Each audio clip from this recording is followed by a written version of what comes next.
Bible में भविष्यवाणी की गई है, परमेश्वर के घर से न्याय शुरू किया जाए। भाइयों और बहनों, कई वर्षों तक प्रभु में विश्वास रखने के बाद हमारी सबसे बड़ी आशा स्वर्ग के राज्य में उठा लिया जाना है। स्वर्ग के राज्य में प्रवेश करने की कुंजी प्रभु की वापसी का स्वागत करना है। हमने पिछली बार सीखा था कि अंत के दिनों में परमेश्वर दूसरी बार देह धारण करेगा और मनुष्य के पुत्र के रूप में लौटेगा। कुछ लोग पूछ सकते हैं, जब प्रभु आएगा तो वो हमें सीधे स्वर्ग के राज्य में उठा सकता है। उसे फिर से देह धारण करने की क्या आवश्यकता है? वास्तव में जब प्रभु आएगा तो वह कार्य का एक और चरण करेगा, न्याय का कार्य। यह इस बात से सीधे तौर पर संबंधित है कि हम स्वर्ग के राज्य में प्रवेश कर सकते हैं या नहीं। आओ समझने के लिए सबसे पहले बाइबल के कुछ पद पढ़ें, क्योंकि वह समय आ चुका है कि परमेश्वर के घर से न्याय शुरू किया जाए। पिता किसी का न्याय नहीं करता, परंतु न्याय करने का सब काम पुत्र को सौंप दिया है। वरन उसे न्याय करने का भी अधिकार दिया है, इसलिए कि वह मनुष्य का पुत्र है। क्योंकि वह आने वाला है, वह पृथ्वी का न्याय करने को आने वाला है। वह धर्म से जगत का और सच्चाई से देश देश के लोगों का न्याय करेगा। मुझे तुमसे और भी बहुत सी बातें कहनी है, परंतु अभी तुम उन्हें सह नहीं सकते।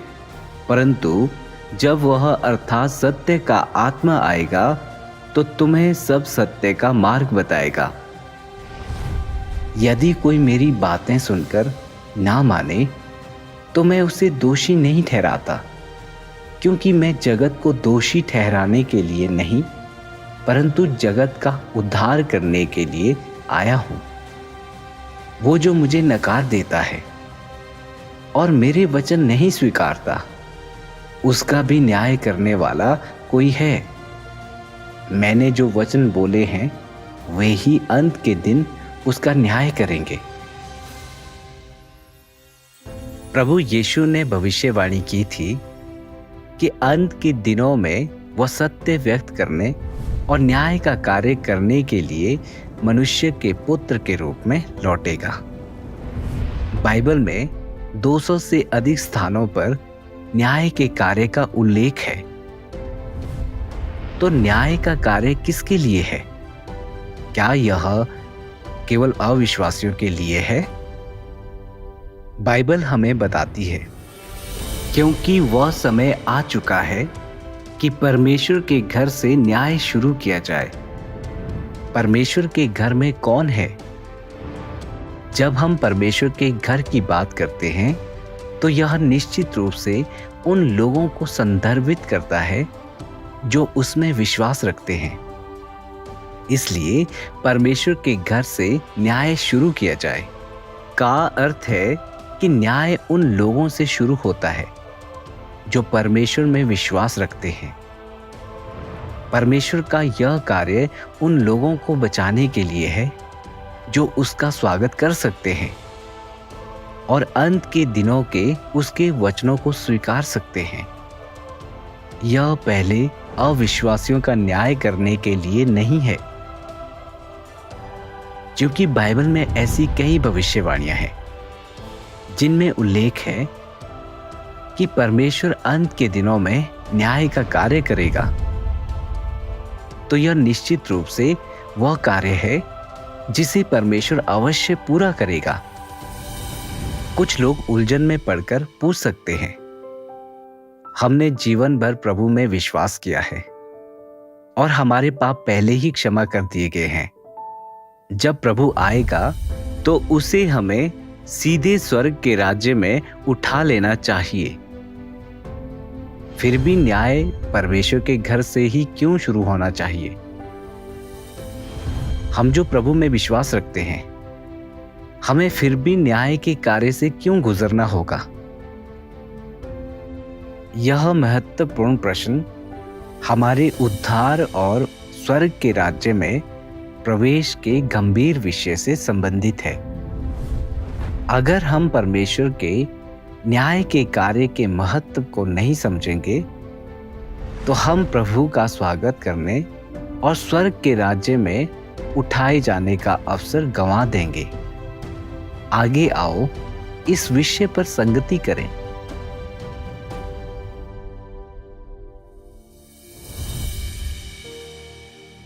प्रभु में विश्वास रखने और हमारे पाप क्षमा कर दिए जाने के बाद हम सीधे स्वर्ग के राज्य में प्रवेश क्यों नहीं कर सकते? परमेश्वर को अंत के दिनों में फिर भी न्याय का कार्य क्यों करना होगा?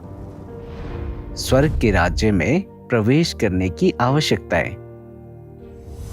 अगर हम जानना चाहते हैं कि परमेश्वर न्याय का कार्य क्यों करता है, तो हमें पहले यह समझना होगा कि किस तरह का व्यक्ति स्वर्ग के राज्य में प्रवेश कर सकता है। कुछ लोग मानते हैं कि प्रभु में विश्वास रखने और हमारे पाप क्षमा कर दिए जाने के बाद हम स्वर्ग के राज्य में प्रवेश कर सकते हैं। जब तक हम बाइबल पढ़ते हैं, प्रार्थना करते हैं और अच्छे कर्म करते हैं, प्रभु आने पर हमें निश्चित रूप से स्वर्ग के राज्य में ले जाएगा।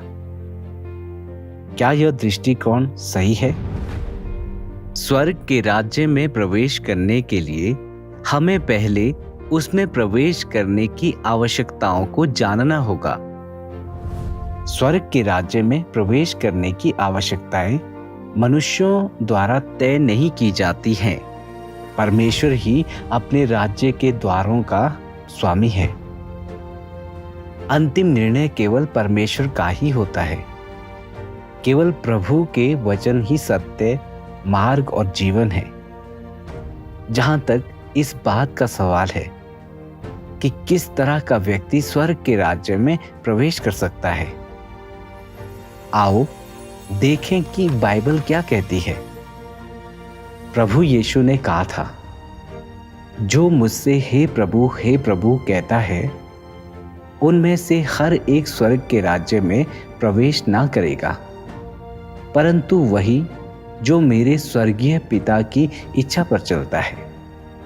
उस दिन बहुत से लोग मुझसे कहेंगे, हे प्रभु, क्या हमने तेरे नाम से भविष्यवाणी नहीं की और तेरे नाम से दुष्ट आत्माओं को नहीं निकाला और तेरे नाम से बहुत से आश्चर्य कर्म नहीं किए? तब मैं उनसे खुलकर कह दूंगा, मैंने तुमको कभी नहीं जाना। हे कुकर्म करने वालों, मेरे पास से चले जाओ। इसलिए तुम पवित्र बनो, क्योंकि मैं पवित्र हूं। पवित्रता के बिना कोई प्रभु को कदापि ना देखेगा। प्रभु यीशु के वचनों के अनुसार केवल वे ही जो पवित्रता प्राप्त करते हैं और स्वर्गिक पिता की इच्छा के अनुसार चलते हैं, स्वर्ग के राज्य में प्रवेश कर सकते हैं। तो स्वर्गिक पिता की इच्छा के अनुसार चलने का क्या अर्थ है? इसका अर्थ है कि लोग अब पाप नहीं करते, अब परमेश्वर के खिलाफ विद्रोह या प्रतिरोध नहीं करते और प्रभु के वचनों का पूरी तरह से पालन और अभ्यास करने में सक्षम है। यदि कोई व्यक्ति प्रभु में विश्वास रखता है और उसके पाप क्षमा कर दिए गए हैं, लेकिन वह अभी भी पाप करने और उसे कबूलने के चक्कर में जीता है, तो वह स्वर्ग के राज्य में प्रवेश करने के योग्य नहीं है। और वे प्रवेश क्यों नहीं कर सकते? ऐसा इसलिए है क्योंकि पापों की क्षमा का यह अर्थ नहीं है कि कोई व्यक्ति पवित्र हो गया है। ना ही इसका यह अर्थ है कि वह परमेश्वर के प्रति समर्पण कर सकता है या परमेश्वर की इच्छा के अनुसार चल सकता है। प्रभु को स्वीकारने और उनके पाप क्षमा कर दिए जाने के बाद क्या लोग अब भी अक्सर पाप और परमेश्वर का प्रतिरोध नहीं करते? लोगों के पाप तो क्षमा कर दिए गए हैं, लेकिन उनकी पापी प्रकृति बनी हुई है, उनका भ्रष्ट स्वभाव बना हुआ है। इसलिए लोग अभी भी पाप में जीते हैं। इसमें प्रसिद्धि और लाभ के लिए प्रयास करना, ईर्ष्या और कलह के आगे झुकना, बुरी प्रवृत्तियों का अनुसरण करना, धन और रुतबे की पूजा करना, साथ ही लोगों पर हमला करना, लोगों की आलोचना करना, लोगों को धोखा देना इत्यादि शामिल है। इसके अलावा लोग अभी भी परमेश्वर का प्रतिरोध करते हैं। यह प्रतिरोध कई अलग अलग तरीकों से प्रकट होता है। परमेश्वर के बारे में शिकायत करना, उस पर संदेह करना, उसकी आलोचना करना, उसकी निंदा करना और यहाँ तक कि उसकी ईश निंदा करना, ये सभी परमेश्वर का प्रतिरोध करने की स्पष्ट अभिव्यक्तियां हैं। उदाहरण के लिए, जब परमेश्वर का कार्य लोगों की धारणाओं के अनुरूप नहीं होता तो वे फिर भी गलत फहमियां पाल सकते हैं और परमेश्वर के बारे में शिकायत कर सकते हैं। यह विशेष रूप से प्रभु के प्रति उनके रवैये में स्पष्ट होता है, जो धोखेबाजी से भरा है। जब सब कुछ ठीक होता है तो वे मौखिक रूप से प्रभु को धन्यवाद देते हैं और उसकी प्रशंसा करते हैं, लेकिन एक बार जब प्राकृतिक आपदाएं या बुरी चीजें होती हैं तो वे आशीष पाने की अपनी उम्मीदों को टूटते हुए देखते हैं तो वे शिकायत करने लगते हैं। यह दिखाता है कि लोग अभी भी परमेश्वर के साथ विश्वासघात और उसका प्रतिरोध कर सकते हैं। यद्यपि मानव जाति के पाप क्षमा कर दिए गए हैं, फिर भी वे मैले और भ्रष्ट बने रहते हैं। अपने भ्रष्ट सार के संदर्भ में वे अभी भी परमेश्वर के प्रति विरोधी हैं। पाप करने और उसे कबूलने के दुष्ट चक्र में जीने वाले लोग, यानी अपने भ्रष्ट स्वभाव के अनुसार जीने वाले लोग, परमेश्वर का चेहरा देखने के योग्य नहीं हैं। ना ही वे यह उम्मीद करने के लायक हैं कि प्रभु आएगा और उन्हें सीधे स्वर्ग के राज्य में उठा लेगा। बाइबल कहती है, इसलिए तुम पवित्र बनो, क्योंकि मैं पवित्र हूं। पवित्रता के बिना कोई प्रभु को कदापि ना देखेगा। जो लोग पाप में जीते हैं और उसके सुखों का लालच करते हैं, उनके लिए स्वर्ग के राज्य में उठाए जाने की उम्मीद करना वास्तव में एक अति महत्वाकांक्षी इच्छा है। प्रभु यीशु ने हमें बताया, जो मुझसे हे प्रभु कहता है, उनमें से हर एक स्वर्ग के राज्य में प्रवेश ना करेगा, परंतु वही जो मेरे स्वर्गीय पिता की इच्छा पर चलता है। इन वचनों के दो अर्थ हैं। पहला, सभी विश्वासी स्वर्ग के राज्य में प्रवेश नहीं करेंगे, केवल कुछ ही प्रवेश कर सकते हैं और अधिकांश नहीं कर सकते। दूसरा, जो लोग पाप में लगे रहते हैं, भले ही वे हर दिन उसे कबूलते हों, प्रार्थना करते हों और पश्चाताप करते हों, वे स्वर्गीय पिता की इच्छा के अनुसार नहीं चल सकते, क्योंकि वे शुद्ध नहीं हुए हैं और उनका भ्रष्ट स्वभाव बना हुआ है। ऐसे लोग परमेश्वर के राज्य में प्रवेश करने के योग्य नहीं हैं। प्रभु के आने और सीधे स्वर्ग के राज्य में उठाए जाने की उम्मीद करना लोगों का ख्याली पुलाव और अति महत्वाकांक्षी इच्छा है।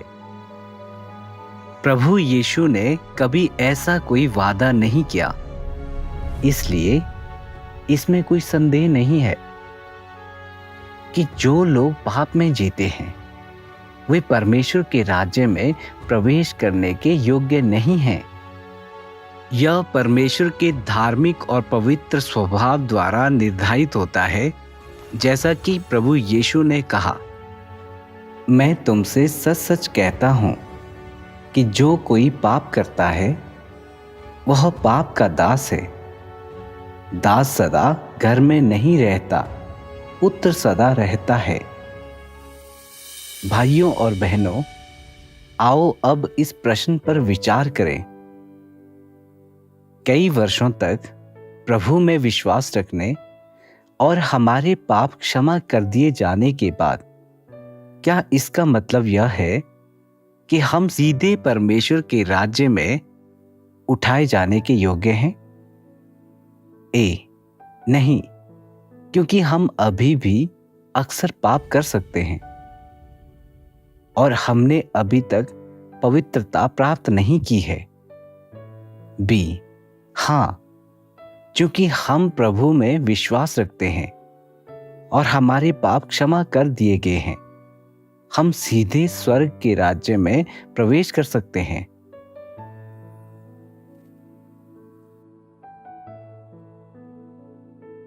सही उत्तर ए है। नहीं, क्योंकि हम अभी भी अक्सर पाप कर सकते हैं और हमने अभी तक पवित्रता प्राप्त नहीं की है। क्या तुमने सही उत्तर दिया?